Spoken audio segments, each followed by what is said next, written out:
going on, dude? How you been doing? I've been good. Pretty much same place where you left me. You know what I mean? Just training and Yeah, champ. Whatever.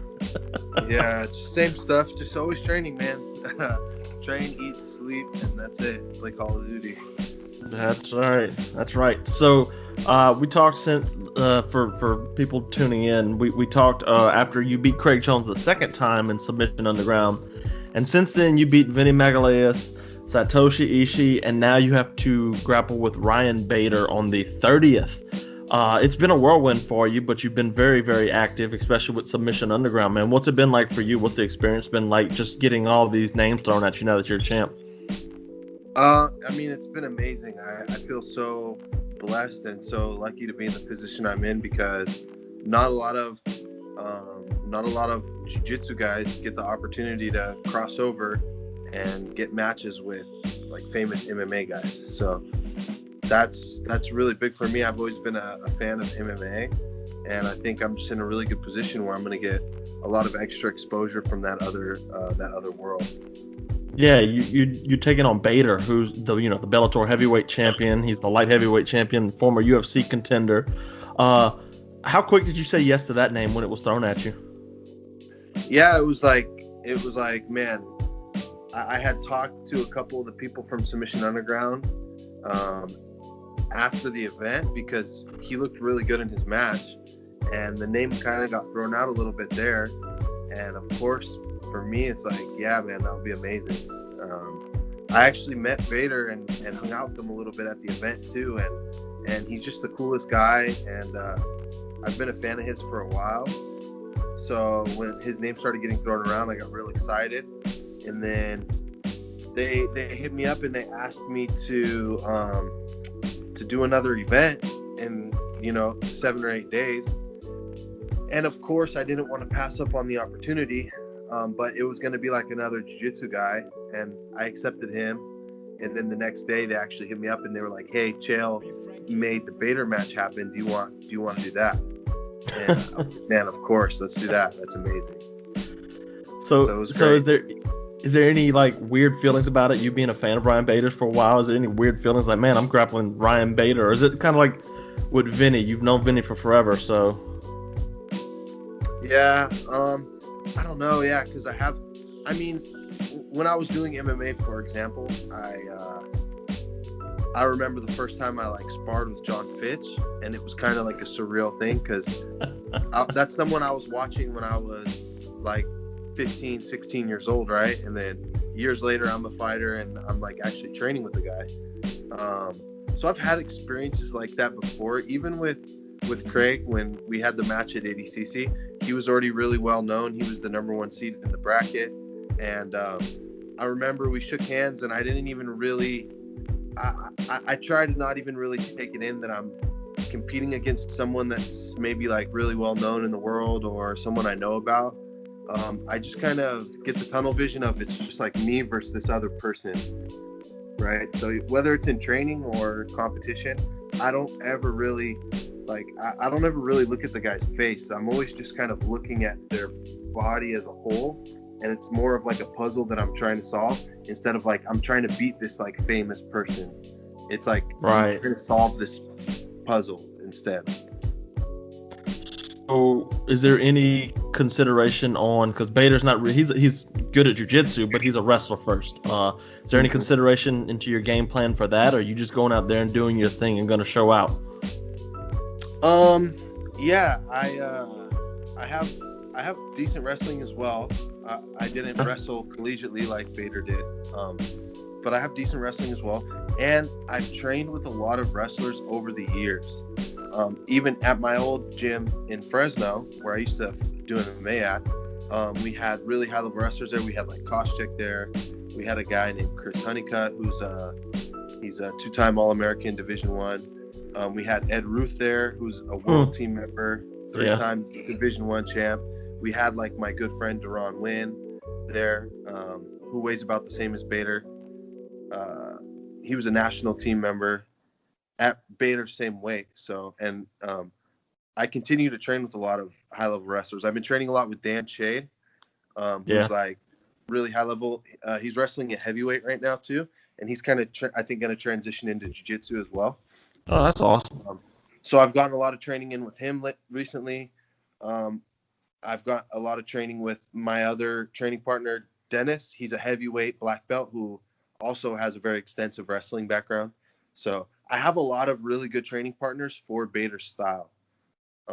So I'm just gonna go out there and do my thing. I know what works and doesn't work against big, strong wrestlers.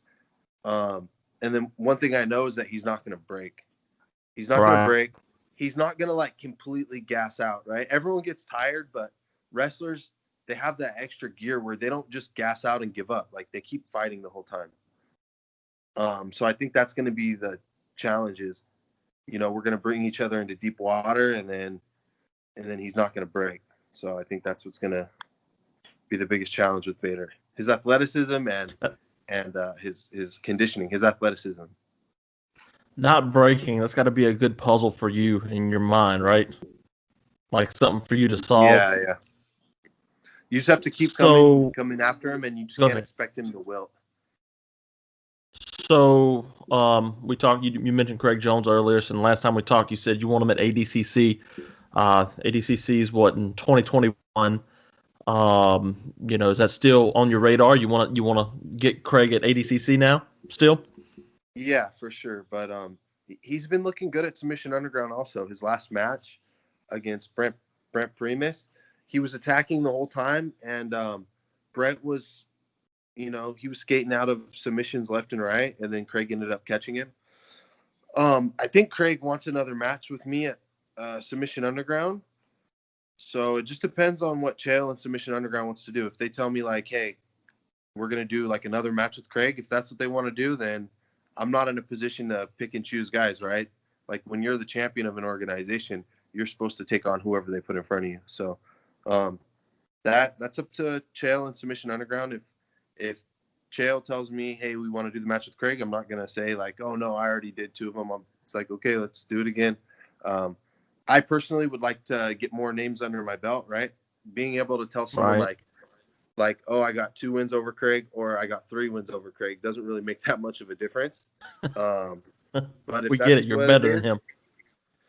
Yeah, and I wouldn't say that, but I've gotten my hand raised. I don't want to like come say like, oh, I'm better or whatever, but I've gotten my hand raised. I won in competition. Yeah, it is what it is. But that being said, Craig's dangerous too. So every time you compete against him, you always have to be on your toes. So it would still be a challenge either way.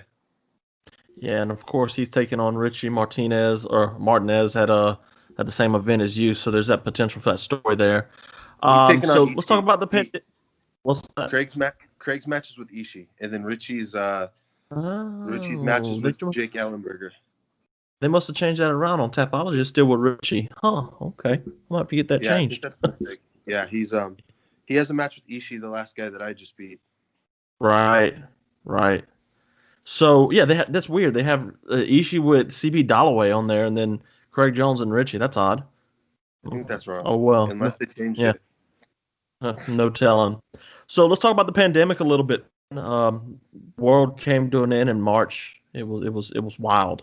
What for you, training wise? What's jiu-jitsu been like for you under pandemic restrictions, especially like early on when we really didn't know much about it? Everything was shut down. You couldn't contact with anybody. What was that like? Yeah, I mean, really, the only time my training was any different is the first 2 weeks.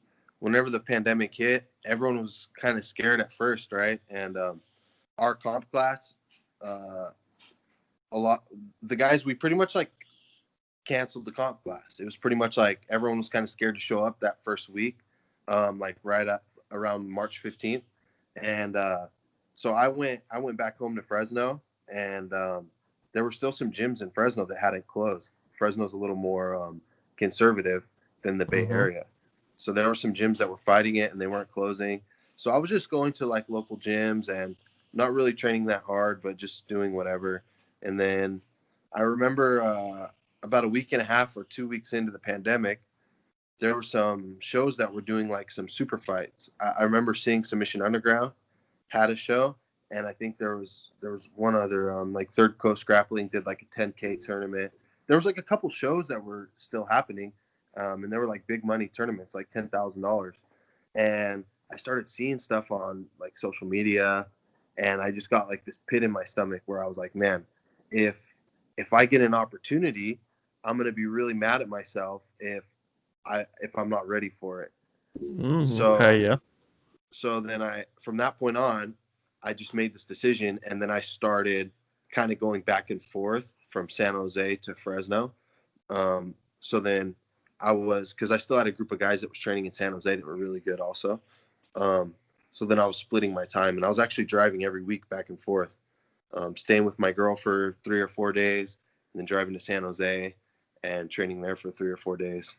And then I did that for like, I think 5 or 6 weeks, and then finally got the opportunity for Submission Underground. And then once that happened, I was back in San Jose full time, and pretty much been doing the same thing ever since. Yeah. Kind of the snowball just kind of happened, and I've just been having these big opportunities one after another. So I'm really glad that I had that kind of like oh shit moment where I realized that I needed to be ready if I got some kind of opportunity. So you had recently went, professional, full-time jiu-jitsu player. First time we talked, was there any scare about, man, I don't have any tournaments, I might not have work going up here? Was there any thought about that at the beginning? No, because I actually, when the gym got shut down, I was able to like receive unemployment benefits. There you go. Yeah, and I mean, everyone knows the money that they were giving you for unemployment was really good in the beginning. Yeah. So I was actually fine. Well, that's good. It's like everyone else. I mean, it's like everyone got on unemployment, and then it's just everyone's just kind of chilling, right? No one's really stressed out about a little extra Call of Duty. That's all. The gym owners are the ones that really got screwed by everything. Right. But as far as the athletes, I mean, everyone was fine, I think, especially in California. Yeah. So last question before I let you go, man. I don't want to keep you too long. You win on the 30th, and Chael comes up to you. He's like, we're not worried about Craig Jones. We're not worried about anything. You can pick one player to bring over here for you to match up with next. Who you picking? Dream-wise. Yeah, any time period. Yeah, I talked about this. I talked about this on one of my other interviews, and I actually was thinking about it a little bit more after that too. I mean, if there's one person, you have to go with just like the most famous person possible, right? Because that's your one chance to like to get the most views on you as possible. So like after the first time I got asked this question, I said like Brock Lesnar, right? Or like John Jones or someone like that. But then I thought about it, and I think the best person would probably be like Conor McGregor, right? Okay. Just think about it. He's like a brown belt in jiu-jitsu, right? He has some jiu-jitsu, but he's not a full-time jiu-jitsu guy. He's an MMA fighter. So me being a full-time jiu-jitsu guy, I would, be the favorite. I'm a little bit bigger than him. And then, I mean, how many people, like millions of people are going to watch that, right? It's Conor McGregor. Yeah, absolutely. It's Conor McGregor, especially if it's on Fight Pass, where I think Fight Pass is like $10 or $15. I mean, millions and millions of people would order Fight Pass and watch that match. And then I think that would kind of blast my name, like, oh, that's the guy that beat Conor. Because, all the Conor fans still are going to be like, oh, Conor's going to. Yeah, but in real MMA fight, Conor would have won. Fowler doesn't stand a chance. Conor's going to run through him. And then, I beat him and then get a lot of notoriety off that. So the answer is probably Conor McGregor. Look at him. He's a bum. Look, who's Mason Fowler anyway? He's a bum. I'm a spock. Who that? I mean, that's the answer, right? That has to be the answer. I mean, you could be like, I'll grapple with Donald Trump, but you just snatch his heel. Donald Trump, whoever, Logan Paul. Let's go, bro. Just like give me whoever's gonna like make the most money and give me the most views as possible. So are you snatching Conor's neck, or are you gonna take his legs from him? That's one of those things where it just depends. It just depends what. Oh, come on, bro. You got what, 40 pounds on him? You can do whatever you want to Conor McGregor. He's a brown belt. Yeah, I'm a brown belt too. Remember? Okay, come on, really? You're Brown belt. They're not giving you Yeah. black belt just to say he's a brown belt. That's all that is. Yeah.